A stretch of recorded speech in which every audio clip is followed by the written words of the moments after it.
मैंने जानी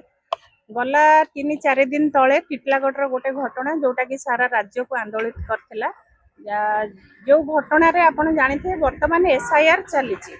एसआईआर चलला माध्यम आम जाचु एसआईआर जो जो स्टेट रे आरंभ होता प्रत्येक जगार बीजेपी तार निजर होल्ड आनी सरकार आनीला आम मनरे आंदोलित होता एसआईआर जदि ठीक भाव में न चलो जदि प्रत्येक लोक जो माने गणतंत्र रे भोट दबार अधिकार अच्छी से माने जदि निज अधिकार ठीक भाव में सब्यस्त न करेंगे आगामी दिन में गणतंत्र प्रति निश्चित भाव में गोटे कुठारघात घटव। ए घटना टिटलागढ़ विधायक जी अच्छा श्रीजुक्त नवीन जेन जितेबाला गाँ गाँ बुली एसआईआर माध्यम भोटर मानक से मतौंट आपण देखिथिबे प्रत्येक गणमाध्यम प्रत्येक टीवी चैनल रे पेपर रे मध्यम बाहरी थिला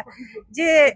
से विधायक कहउसंती जी भोट दब बीजेपी की एसआईआर रे रहिबो जी भोट बीजेपी की न दब सी एसआईआर रे शामिल हेई पारिबनी। एटा कोन बीजेपी तार दलर सरकार अछि बेली विधायक मानकु केवल ट्रेनिंग देइसंती ना गुंडागिरी करी लोक मानकु से तांका अख्तियार रे आनी केवल भोटर मानकु उसकोसंती। आमे सेथि पई आज इलेक्शन कमिशन को पाखो आस्तिलु तेणु निश्चित भाव में मुझे गोटे कथा कहबी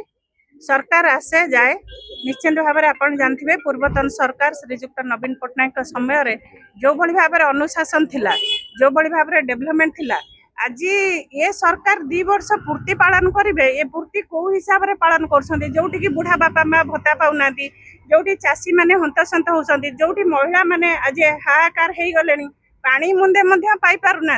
एभली सरकार पूर्ति पालन करेंगे से पूर्ति कौ विषय पालन करेंगे सेटा तो निश्चित भाव में से जानवे। आमे गोटे कथा कहूँ गणतंत्र रे भोट दबार अधिकार समस्तंकर अच्छी से माने तांकर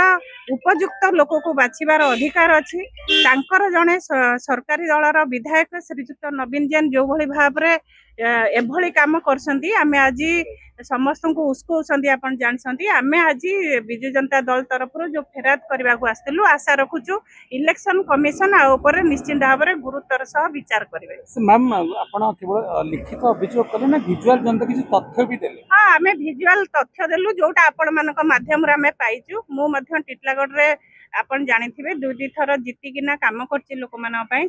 श्रीजुक्त नवीन पट्टनायक आशीर्वाद रे जेतबेले हमर सरकार थिला बहुत गुडे काम करछु लोकन पाखरे पहुंचीचु किंतु आपण जानिथिबे टिटलागढ़ विधायक विगत किछि दिन हेलानी 2 वर्ष धरी विभिन्न इश्यू रे टाणी होसंदी गला किछि दिन तळे आपण जानिथिबे जेतबेले रामनवमी रे 3 राउंड गोली मारिथिले तांको पीएस को सस्पेंड करा गला किंतु विधायक ऊपर एक्शन कोन सरकार जदि तांको निज दलर विधायक मानक एभली भाव में बंचेकी रखुथिबे ताने लोक आतंकित हेबे भयभीत हेबे आगामी दिन में गणतंत्र प्रति कुठारघात एटा तेणु आमे विजुअल संगे इलेक्शन कमिशन को लिखित आकार आज अभियोग करछु गोटे बिजु जनता दल गोटे प्रतिष्ठित दल गोटे अनुशासित दल से दलर जड़े सदस्य भाव में मुझे निश्चित भाव में आम घोर भाव में निंदा कर विधायक जदि सरकारी दलर प्रत्येक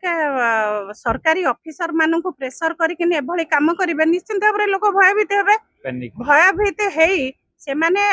जो भली भाव में गला थर से पैसा देकी भोट नेले आज 2 वर्ष धरी कौन प्रशंसा साउंटी आप जाऊना टिटलागढ़ कौन विभिन्न अंचल देखु लोकों प्रति कौन काम करूना विभिन्न इश्यू थे टेकअप करूना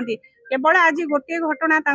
मन रे अच्छी भय अच्छी आज भी नवीन पट्टनायक लोकप्रियता अच्छी आज भी नवीन बाबू चली गले भी लोक शह शह लोक देखा लगे टिके अनेक बस केबे नवीन बाबू पुणी थे फेरते से सरकार पुणी आसंदा आमे से सरकार रे जो भली भाव में सुविधा पाइछु पुणी पाइबु तेणु मु आशा रखुची एभली भाव में आज मुख्य आमे जो भली भाव में इलेक्शन कमिशन ऑफिस को आसीथिलु बिजु जनता दलर समस्त सदस्य माने आमे तांको अनुरोध करछु जो भली भाव में सरकारी दलर जने विधायक एभली स्टेटमेंट मान दौरान ए जिनस को से गुरुतर सह विचार करंतु ना आगामी दिन में या बिजु जनता दल राजरास्ता को ओह्लैब।